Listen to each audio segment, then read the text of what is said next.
بەناوی خوای بەخشندەی میهرەبان سڵاوتان لەبێت بەڕێزان لە بەرنامەی ئەمڕۆ لەگەڵ بەڕێز دکتۆر عەلی قەرەداغی ئەمینداری گشتیەکێتی زیانی زانایانی موسڵمان باس لە ئامادەکاریەکان بۆ بەجێگەیاندنی سونەتی قوربانی و ڕێکارەکانی و باشترین جۆری قوربانی دەکەین کە هاوڵاتیان چ ڕێکارێک بگرنەبەر کە بەڕێزیان لە ڕێگەی سکایپەوە لەگەڵمان دەبێت. کاک دکتۆر سوپاسی ئامادەبوونی جەنابەت دەکەین. ئەگەر سەرەتا لەوە دەست پێ بکەین لە پاداشتی قوربانیکردن و حکمەتی قوربانیکردن. بسم الله الرحمن الرحيم. الحمد لله والصلاة والسلام على رسول الله وعلى آله وصحبه ومن تبع هداه. براني زور بريس وشكاني زور خاوان قدر صلاة إخواتنا للسلبة وهروها جشن بيوزتان بيش أكين ودواما ويقضي ولا طاعتان قبولكات وجشنتان بيروز بيت وهميشا هلا خوشي وبخت وريدا بن يا رب العالمين. وأولا طولاتان مسلمانانش بدول كيت لهمو فتنة وبلاء ومصيبتك يا رب العالمين. قرباني سنتك زور قورية شن رمزيتك أساسيتها هي يكي لو رمزياتانا أويا كإشعار وإشارية بو أوي كحزتي إبراهيم كردويتي كحزتي إبراهيم قدوي بيغمري خوشويست معنا برودي خوان للسلبي وهروها قدوي إيماشا كأو وستي قرباني بها بكوركي وهروها كعرزي كل سر كوركشي كوركيشي موافقي كرد وعرزي كل سر دايكي إسماعيل أو يشهد موافقي كرد سكانا أو الله أمرك بهذا أما شعارك بو إنسان المسلمان كأجر خواي قولا أمري بيكر بشتك كيويسك تنفيذي كات أم رمزيتها كزندو كردنوي سنتي في حزتي إبراهيم شن بلغيكي زور قوريتيايا كبياوي بير يعني بياوي قولا نابع امتناعك لكاري خير أو قدوك حزتي إبراهيم قنجي جوان أبي مستعد بو بخشين ومال بخشين وكو شون حزتي إسماعيل جني محترم وخاون ريز بيويستكات مستعد بو بخشين وهروها بوك الدوي جوان وكو حزتي هاجر. أما رمزيتي زور مهمة لم جشنا هذا الأشياء. رمزيتي دوهم أويك كخواي قورة لم أين برزي إسلامية ربطي همو شعائر كانك بجانبك اجتماعية أوي رمضان روجو رمضان ربطي كدول لقل سلفترا بو أيكوا فقيران دول خوش بن ججني قربان كحجي قورة وخلق حج أكاد وطبعا حج هدي لسلا وأمانة غيري أوي كحجي لسلا خواي قورة أمريكي بيكردوين كقرباني بكين أوي كتواناي هيا بو أوي كوا فقيران محتاجان يباش نبن لبوشتو خواردني خوشي ججن وكشون دولة منان بيباش نابن. أما يكيك لو مشاركة لو رمزة قوراني كبيويست إيما إحساس كين بعظمة أم دينا كشون دينك استثمار أبي وخدمتي إنسانيته وخدمتي فقير وفقراء ومحتاج. بالي كاكتو سبارت با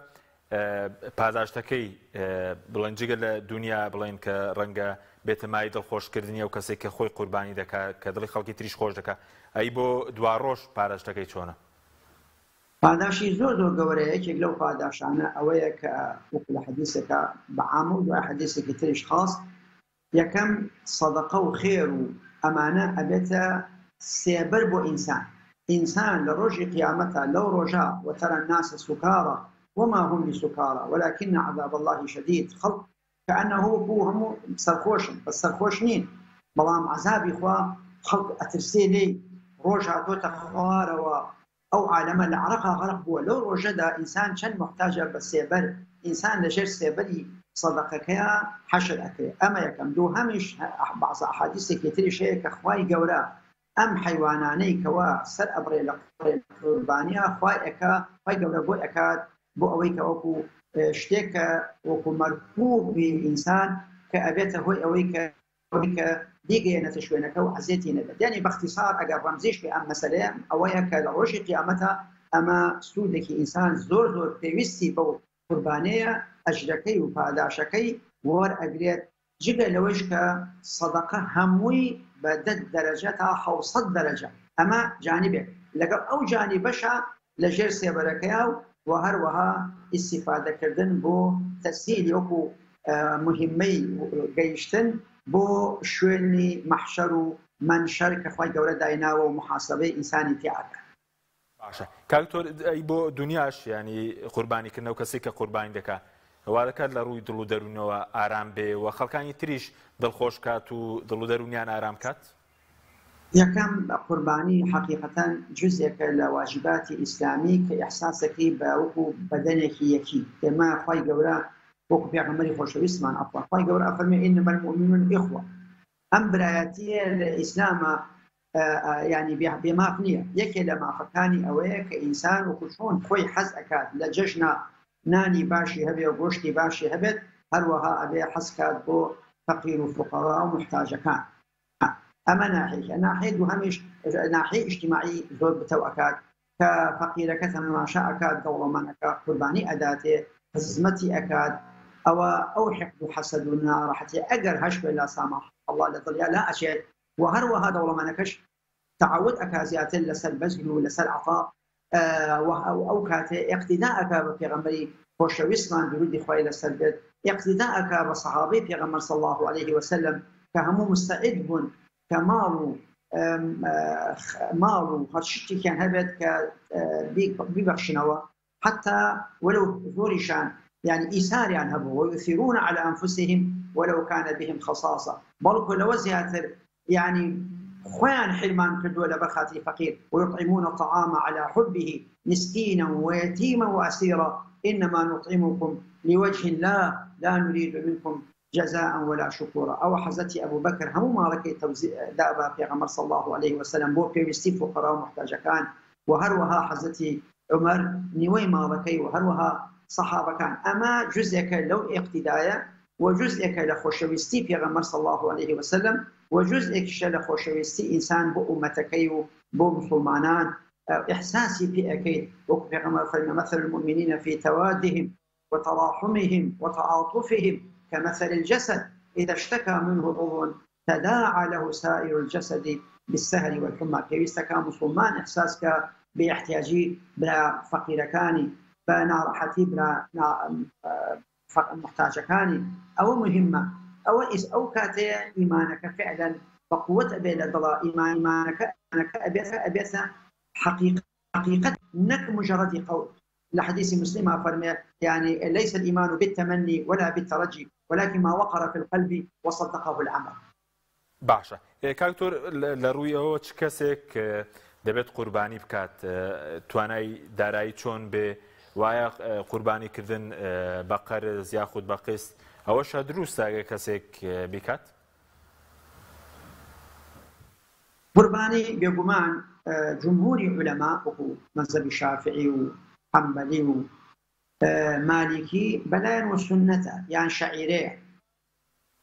بلاین مذهبی حنفی فالیان راضی به همیان بس او افرمي واجبه نك فرض او فرق كان بين واجبان واجبه بلان باجماع هميان وقتك واجبه يعني وقتك سنته كابرا او نقاري هبه زياتر لاحتياجات خوي مال من دالي كبتوانه قرباني كده اگر قدراتي نبت شرعا واجبني لسري وهروها سنه تشنيه لسري وقربانيش اگر بقرض بكات بلان شوني اوي نبت قرضك بداتوا او أدواناكم كأجلكي كامل ده چونكي آيني برز الإسلام دائما أولوية أداء بنفسي إنسان ودعاء أقارب وخزم كسكار أو كاتش باقي مسلمانان وكشون لشنها حديثة كتأكيد كاتو لسن أو مسألة باشا كاكتور سبارت بو جوري آجل أو كا بلين شريعة إسلامي داينا وبو قرباني كردن باشتين جوركي كامية باشتين جوري آجل كا بكريتا قرباني؟ أخوي طبعا شوار نوع الأجل درست كواب في قربان فشتر بو حوكس رشوراخ بو حوكس يعني بو حو قرباني بزن هروها بو يكس ومر أيش بو يكس أما هشوايا كام يعني باشتر بحقيقة رأي راجع ويا كام يعني مسلمانان فقير ومحتاج كان سود من بن ليه أو السنة كاميان قوشتي زور تربيت أو بيقومان خيري زور ترى هم أشتك بقدر خويتي الإسلام مثلا ولو دروستی شەقامانی فەرقی هەیە لەگەڵ ئەما تۆ بەرانێکی جوانی گەورەی یامشی ڕەشە وڵاخێکی گەورە و خاوەن گۆشتێکی زۆر هەمووی فەرقی خۆی هەیە و بە ئەژی خۆی هەیە. بەڵام بێگومان عولەماکان ئەڵێ ڕێم لەگەڵ ئەڵێ حەو مەڕ خێرەکەی زۆرترە لە یەک خوشتر و لە یەک ڕەشە وڵاخ. ئەوەی کە توانای دارایی بڵین سنووردارە ڕەنگە توانای دارایی هەبێت هەر یەک بۆن سەرمەڕ یاخود بزن کاتە قوربانی بەزەوەی کە توانای دارایی زۆرە دەتوانێت زیاتر بکات پاراشەکەی زیاتر دەبێت کاکتۆر؟ تا بتوانێت قوربانی تا زیاتر مەساگە بتوانێت قوربانی بکات خواجزای باتەوە بتوانێت 20 بکات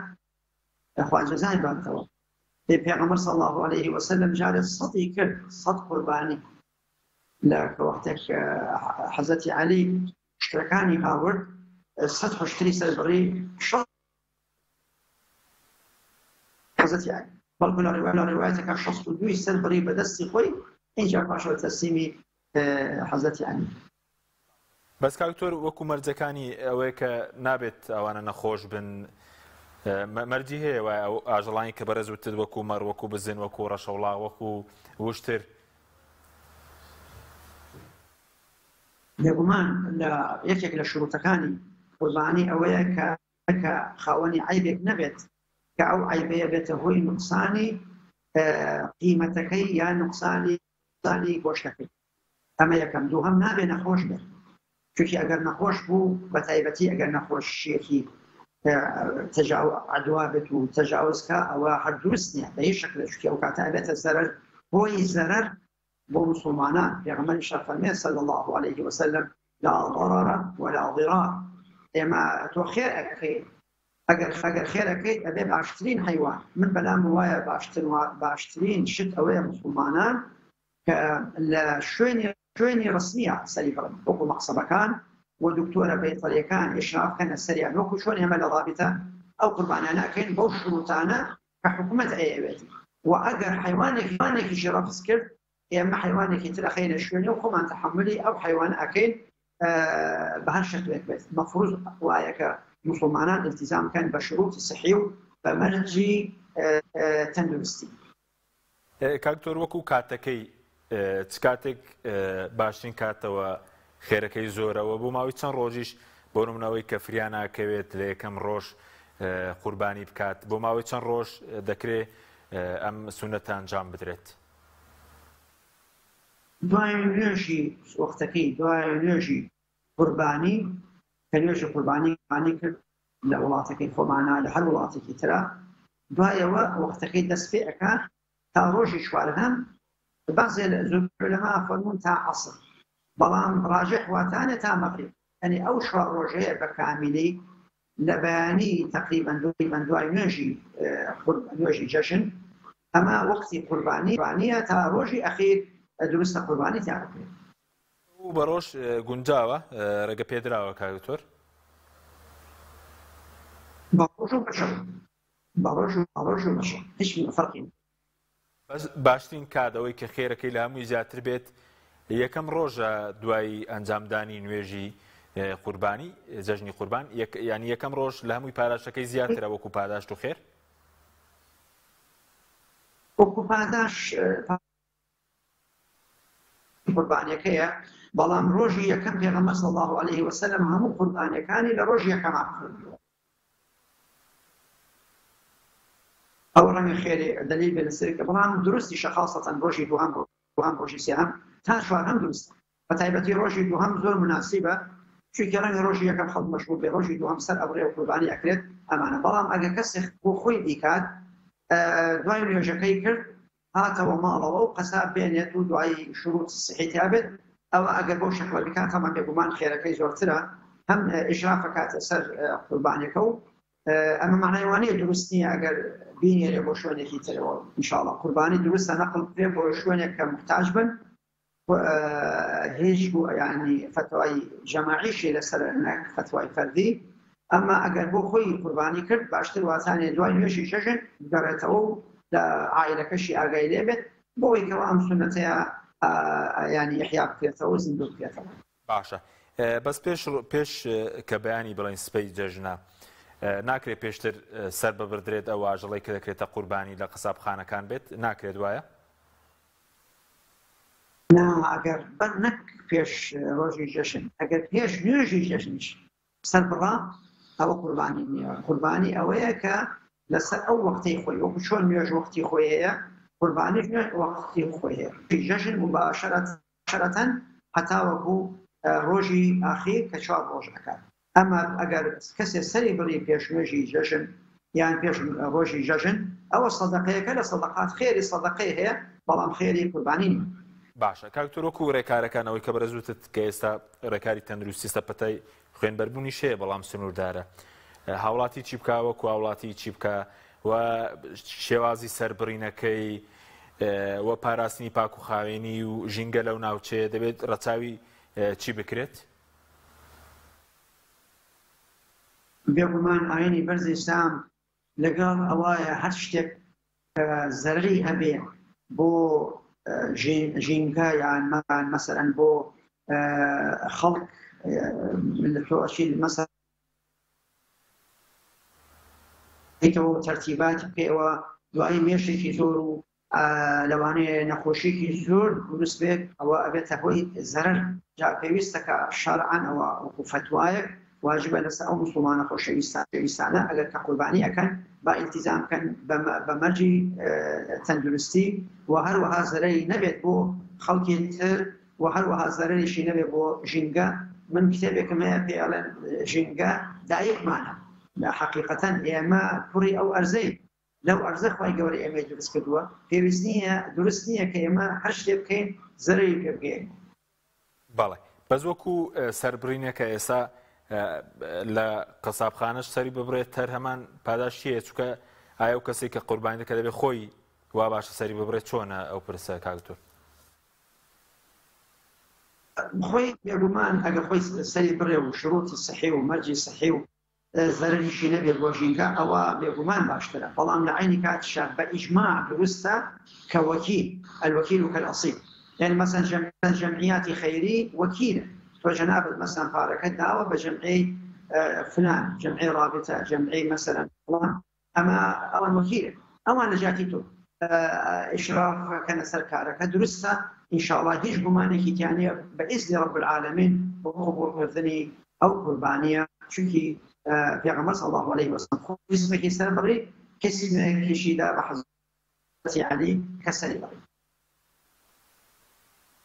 کاکتۆر بۆ نمونە وا پێویستە مناڵ لێی دوور بێ یاخود ئەو چەقۆیەک کە بەکاری دێنرێت چۆن بێ وان ئایا نابێ ئاژەڵەکان لە بەرچاوی یەکتری سەر ببڕێن دەبێت ڕێکارەکە چۆن بێت؟ عفوا سوالە پرسیارەکە گەر بفەرمیتەوە. سەبارەت بە شێوازی سەربڕینەکەی مەرج دەبنەوە چەقۆیەکە تیژ بێت ئاژەڵەکان لە بەرچاوی یەکتر سەریان نەبردێت منداڵ لەو شوێنانە دوور بێت. ئاینی بەرزی ئیسلام زۆر هەوڵ ئەدات کە موسڵمانان هەمیشە ئەو ڕەحمەتەی کە خوای گەورە لەگەڵ ئەم دینا ناردوویەتی کە ڕەحمەت للعالەمینە کە شمولی حیوانیش ئەکا بێگومان حتى لە کاتی سەربڕینە پێغەمبەر فەرمێ صلی الله علیه وسلم ئەگەر ئێوە حیوانێکتان کوشت ئەبێ بە جوانی بە ئیحسان بکەن. چۆن ئیحسانەکە چۆنە؟ یەکەم تۆ کێرد و چەقۆکەی پێنیشان مەدە مەسەر حتا ئەوە دوایی پاشەوە ئەو چەقوەی کەوا بەکار ئەهێنرێت ئەبێت زۆر تیژ بێت بۆی کەوا زۆر عەزێتی نەبێت ئەبێت هەروەها بە هەموو شەکلێک محاوڵەت بکرێت کە حیوانەکە عەزێت نەدرێ و وەرە و سەریش ئەبڕێ بەڵام سەربڕینێکی جوان و ڕێکوپێک بێت بۆ ئەوەی کە نەبێتە هۆی ئەوەی کوچۆن مێنێتەوە ماوەیەکی زۆر و چەقۆیەکی کول و دوایی چەقۆکە تیژکا لە بەرچاوی حیوانەکە و یان هەروە حیوانێک لە بەرچاوی حیوانێکی تریش بکوژێتەوە. ئەمانە هەمووی حەقیقەتەن یەکێکە لەوانەی لە ئادابی قوربانیە کە ئینسان ئەم شتانەیە ئیلتیزام کاپێی بۆ ئەوەی کەوە تەطبیقی ئەو ڕەحمەتی عالەمین بکات و تەطبیقی فەرمودەی پێغەمبەر بکە خوای گەورە درودی خوا بژێ بەسەریان. کاکتۆر سەبارەت بەوانەی کە باری دارایان سنووردارە یەک مەڕ بێت یەک بزن بێ دەکرێت بۆ یەک خێزان بکرێت بە قوربانی؟ بەڵێ قوربان بزنێک یا مەڕێک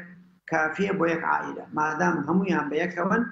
چونکی پێغەمبەر صلی الله عليه وسلم کە قوربانی دوو جارێکی تر کە قوربانی کرد دوو بەرانی جوان یەکێکیان فەرمووی ئەمە بۆ خۆی و ئالی محەممەد یەکێکی تریشی بۆ ئومەتەکەی. لە معنای وایە دروستە ئینسانیا قوربان بکا بۆ ئوسرەکەی ئەو ئوسرەی کە لەگەڵتایە و لەو هنا ئەتوانی یەک قوربانی بکەی کافیە. ئەگەر زیادیشی کرد ئەو زیادەت الخێر ئینشاءالله خێرە. وطبعا يعني بەو شەکڵەیە ئەو حەدیثەی تر کە ئەفەرمێکە یەکی تر بۆ ئومەتەکە دلیل لەسەر کە ئینسان دروستە قوربانیش بکات بۆ يعني باوک و دایکی و بۆ خزم و کەس و کاری حتى ئەگەر وەسیەتیشیان نەکرد بێ ڕاجح وایە لە ئەقوالی ئەهلی علم کە دروستە ئەم قوربانیان بۆ بکرێت چونکی پێغەمبەر صلی الله عليه وسلم قوربانی کردووە بۆ ئەو کەسانی کەوا يعني لە ئومەتەکەی. بەڵێ ئێستا کاکتۆرەوانەی کە باریدارایان باشە دەکرێت هەم بۆ مردوو ئەگەر وەسیەتی کردبیان نەیکرد بێت قوربانی کەم بۆ زیندوو بۆ کەسێکە خزمێکە دەیناسێت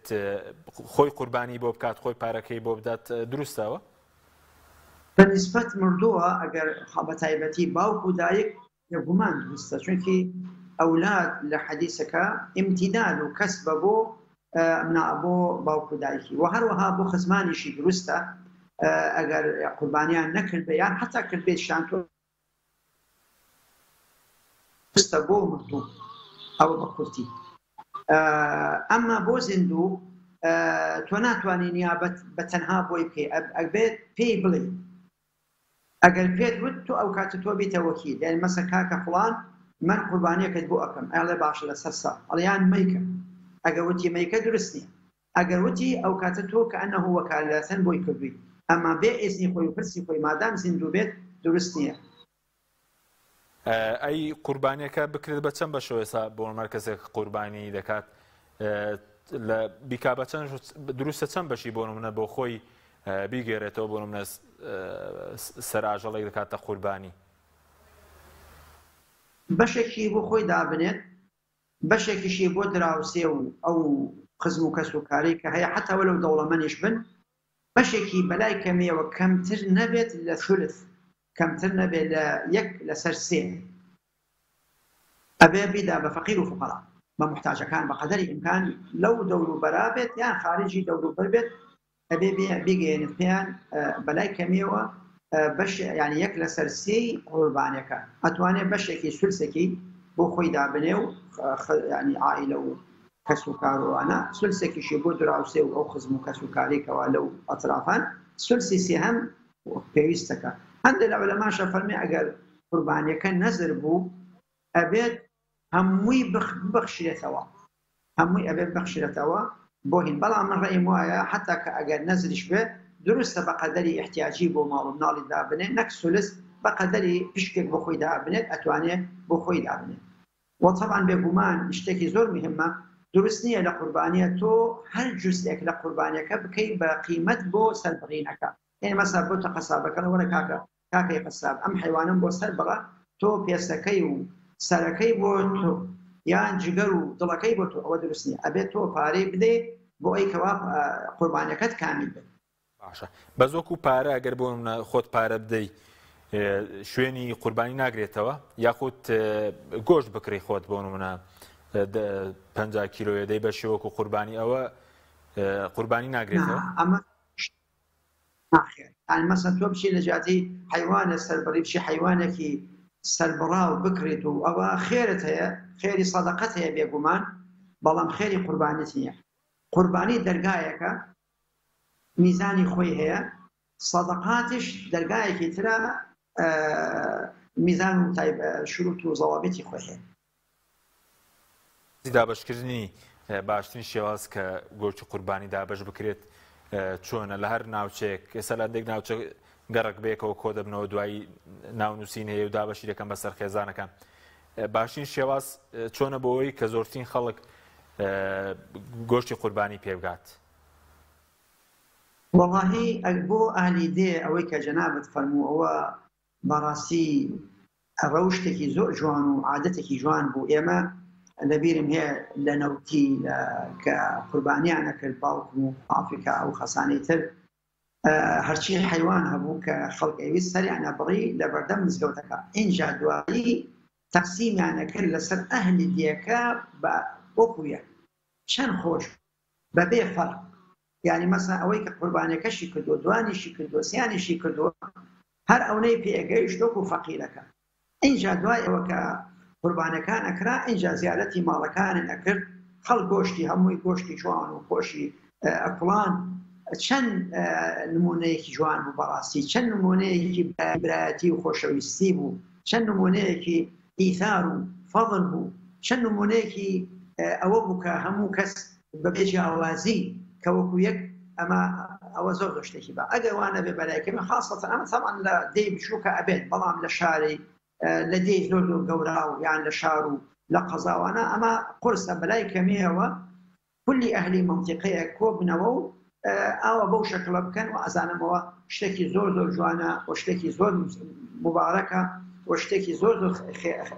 خێرێکی زۆر زۆری هەیە، هەم خێری قوربانی و هەم خێری برایەتی و خۆشەویستی و مەحەبەت. باشە، بەس کاکتۆر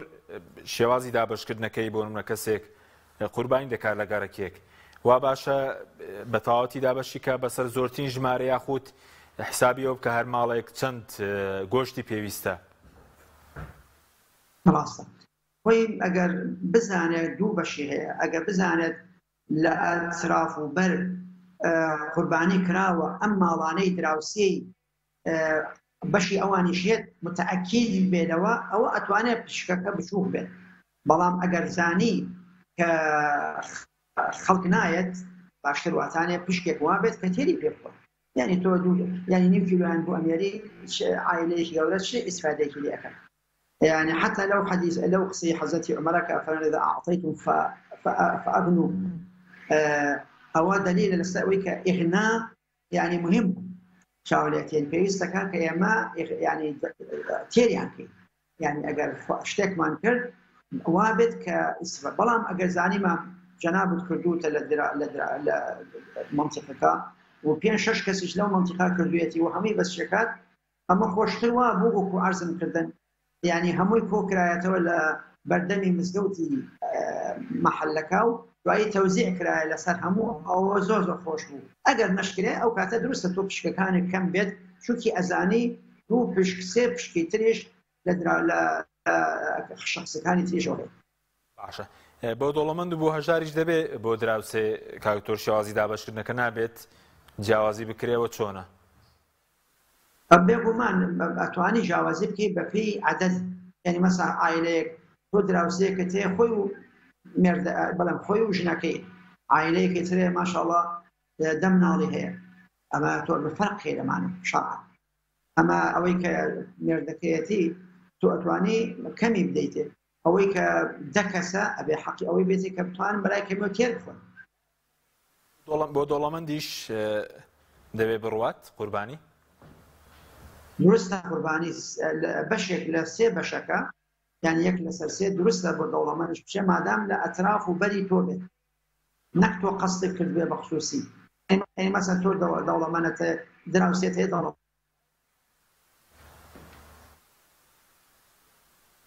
کاکتۆر ڕەنگەی سەر لە شارەکان ئەوەش دروست بێ ئاوارەی بڵین وڵاتانی تریا خود ئەگەر جیرانێکی غەیرە موسڵمانیش هەبێت دەبێت بۆی ببرێت گۆشتی قوربانی؟ يعني وكبيرة مقاعديك معنى أصالة وتبعية. يعني تقول لما منطقيك قربانيت كردود ماضي غير مسلماني تاعي هيش مشكلة لي أي ديتك بلان توناتي قرباني كي بس بو مجموعيك مخيمك هم غير مسلمان حتى أوان تناك أما خاصة شعيريك إسلامية خذها من أغنيائهم وردها على فقرائهم وكو زكاة. حتى الزكاة اگر فقير كبد غير مسلمان لما حلك اجي اتواني تو تبعا بيديته بس ناتواني تو همو زكاتك ديان تخصيصي كي بتايبتي بغير مسلمانان مثلا هذا بو شكله مانعنيه طبعا بو اي كوا ليش لو جزءانا تاليف قلوب شلون تو درسته واش بدي بو فقير مسلمان كانوا فقير دو فقير لما حلكاهن مسلماني مسيحيين هر دينك بن شلون بشان هذيك بشان بيبوي كوا حتى لباب تأليف قلوب الإسلام. بەڵێ وەکو هاوکاریکردن ئەوانەی کە قوربانی ناکەن وەکو بەڕێز لاندێک ناوسە بۆ نمونە بەیەکەوە گۆشتەکە ئامادە دەکەن و دوای دابەشی دەکەن ئەوانەی کە خۆیان قوربانی ناکەن توانای مادیان نییە چەند ئەوانیش گرینگە بەشدار بن لەو پرۆسەی دابەشکردنەکە ئامادەکاریەکان بۆ قوربانی. بێگومان ئەوەی کە بەشدارە دار الخەیری کە فاعلی یعنی مەسە ئەوانەی کە قوربانی کۆکەن وەکو جەمیعاتە خەیریەکان ئەوانە ئەژیان هەیە ئەوانەی کە سەری ئەبڕن و بەشبەشی ئەەکەن ئەوانش ئەژیان هەیە هەموو خوای گەورە کەس بێ بەش ناکە لەو ئەژرە عەزیمە لە بەبێ ئەوەی کەوا ئەژری خاوەن قوربانیەکە کەم بێتەوە لە حەدیثی صحیح کە بە مەجموعی ئەژر ئەدا بە هەموو کەسێک لەوانەی کە بەشداری بوون بەبێ ئەوەی کەوا ئەژری خاوەنی قوربانیەکە کەم بکات. کاکتۆ جگە لە قوربانی ئێستا بڵێن جەژن ئامادەکاری دەکرێت چەندە گرنگە ئەوانەی کە خوا پێداون هاوکاری ئەوانە بکەن کە باری دارایان سنووردارە یاخود ئەوانەی کە منداڵی بێباوک. ئەم دڕۆژەیە کە یەکێکیان لەوانە سەڵان بەیەکی زیلحەجەوە تا ڕۆژی یەکەمی جەژن زۆربەی عولەما ئەڵێن وەکو شەوی لەیلەتول قەدر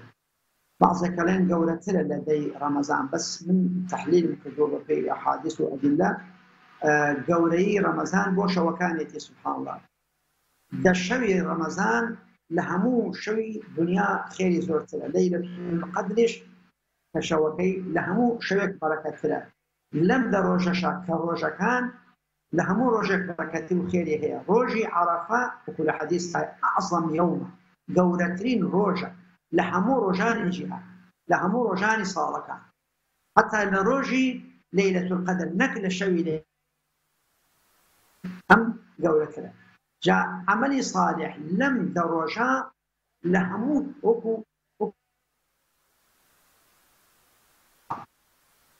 جا ئەمە ئەگەر ئینسان استغلالی بکات زۆر شتێکی باشە ئاسف استثماری بکات زۆر گەورەیە کە خێری تیا بکەین چاکەی تیا بکەین دڵی فەقیری پێخۆشکەین ئەمانە هەمووی ئەبێتە ئەجرێکی گەورە لە خۆی گەورە ما من ئەیام العمل الصالح فيها أفضل من هذه الأيام هیچ ڕۆژێک نییە کەوا عەمەلی چاکە کە خێرێکی زۆری هەبێ وەکو ئەم دە ڕۆژەیە وەیە ئێمە دوو ڕۆژمان ماوە ئەمڕۆ و بەیان. بەڵێ چەند پرسیارێکتر بە کورتی زیاتر ماندووتان ناکەین سەبارەت بە جگە لە خێرەکە بڵێن پێغەمبەر درود و خوای لێبێت لە یەکەم ڕۆژی جەژن چۆن ڕەفتاری کردووە مەسەلەن دوای نوێژی جەژن و شێوازی خواردن و ئەوانەی چۆن بووەوە دەبێت چۆن بێت؟ لە جەژنی قوربانە پێغەمبەر صلی الله عليه وسلم کە تەشریفی شەو هەڵسا دوای نوێژی بەیانی کرد عادەتەن لە جەژنی ڕەمەزان پێش ئەوەی بچێت بۆ نوێژی جەژن چەندەن کە خورمایەکی ئەخوات بۆ ئەوەی کەوا دەلیل بێ لەسەوەی کەوا عادەت گۆڕا یعنی لە بەڕۆژوو بوونەوە بۆنە بەڕۆژوو بوون بەس بەنسبەت ڕۆژی جەژنەوە پێغەمبەر صلی الله عليه وسلم دوای نوێژی بەیانی هیچی نەئەخوارد تا نوێژی جەژنی ئەکرد دوای یەکەم کار کە نوێژی تەواو ئەکرد دەستی ئەکرد بە سەربرینی قوربانی و بەشداربوونی لە بەشکردنەوەی ئەو قوربانیانە لەسەر فقیر و محتاجەکان دوای بێگومان پێغەمبەر صلی الله عليه وسلم لەگەڵ ئەهل و عائیلەی خۆیان دانیشت و هەروەها یعنی اینجا پاشەوە لەگەڵ مسلمانەکانی ترا بێگومان لە یعنی ئەوەی کە یعنی طبعا ڕۆژەکان هەموو مەشهور ئەبوون بە تەکبیر خاصەتەن وەکو معلوم هەمومانە تەکبیرات دەست پێ ئەکات لە بێبەیانی عەرەفەوە تا عەسری ڕۆژی چوارهەمی جەژن جا تەکبیر لە ئێمە دوو تەکبیرمان هەیە تەکبیری مقەیەد کە برێتیە دوای نوێژەکان تەکبیری مطلق جا پێغەمبەر صلی الله عليه وسلم زۆربەی وەختەکانی بە تەکبیر و بە تەهلیل و بە ذیکر و بە زیارەت و بە مەحەبەت و بە خۆشەویستی تەرتیب ئەکرد لەگەڵ سەحابەکانی لەگەڵ ئەهلی بەیت و لەگەڵ ئەوانەی کەوا خاوەنی حەق بوون و پێغەمبەر صلی الله عليه وسلم بەوەی بماشە زانی کەوا خاوەنی با دوای پرسیارم لەسەر ئادابەکانی جەژن بێت لە ڕووی جلوبەرگەوە لە ڕووی سەردانی کۆمەڵایەتیەوە دەبێت چۆن بێ وایە پێش ڕۆژی جەژن خێری هەیە ئێستا خەڵک بە کورتە نامەوێت لە تۆڕی کۆمەڵایەتی پیرۆزبایی جەژن لە یەکتریەکە یاخود دەیە بکەوێتەوە دوای نوێژی جەژن؟ بێگومان بازە برادرێک و ئەزانێت ئەم مەسئلەی ئەمانە وەکو عیبادەتی مەحض وایە پێویستەکە نەسێکی لەسەر بێت ئەڵێن ئەمانە تۆ پێش جەژن دروست نییە تۆ بڵێ جەژنت مبارەک بێ تۆ دروست نییە ئەمانە یان جومعە مبارەکە ئەمانە حەقیقەتەن ینی ورد نییە ناڵم خوا نەخواستە زیاتر ئەم شتانە فقه نییە فقهی عمیق ئەوەیە کە ئەسڵەکە ثابت بوو ئەسڵەکە ثابتە کە معایدەیە ئەسڵەکە ثابتە نەشری مەحەبەتە لە بینی خەڵکە ئیتر وەسائلەکە مختلف بێت مشکلە نییە وەکو شۆ مەسەڵەن جیهاد و عیبادەتە وەسیلەکەی وەختی خۆی ڕیباط الخەیل و ئەوانە بووە ئێستاکێ دەبابات و تائیرات نوێژ جاران ئێمە هەموو خەڵک ئەچووە سەر منابر و ئاسف سەر مزگەوت بانی مزگەوت یانە شۆ سەر منبەرەکە عەفوەن سەر مەنارە گەورەکە و بانگێدا ئێستاکێ لە ڕێگەی میکرۆفۆناتەوە ئێمەش ئەمانەش هیچ مشکلێکی دیانە بەلای منەوە هیچ ئەمە جزئێکە لە نەشری مەحەبەت ئەسڵی قەزیەکە معتەمەدە وەسائلەکانی مختلفیش بێ مادام مخالفی شەرعی تیانە بێت هیچ مشکلێکی تیانە یەکێک لە ئاداب طبعا اغتسال لە بیرم شو باس اغتسال زۆر مهمە غسلی ڕۆژی جومعە ڕۆژی جەژن یەکێکە حتا لە بعضی لە عولەما ئەڵێن واجبیشە بعضی لە عولەما ئەڵێن واجبە بۆ ئەوەی کەوا ئینسان دوایش بۆنی خۆش و بۆنی ناخۆشی لێنەیە وەکو پیاز و شتی کە بێت پێغەمبەر مەنعی کردووە صلی الله عليه وسلم بەتایبەتی وەختی جومعە و جەماعەت و جەژن نابێ ئینسان شتێکی لێبێت کە ئازیەتی خەڵکەکە بات بۆنێکی ناخۆش جنێکی ناڵم جلی تازە مشکلە نییە بەس جلێکی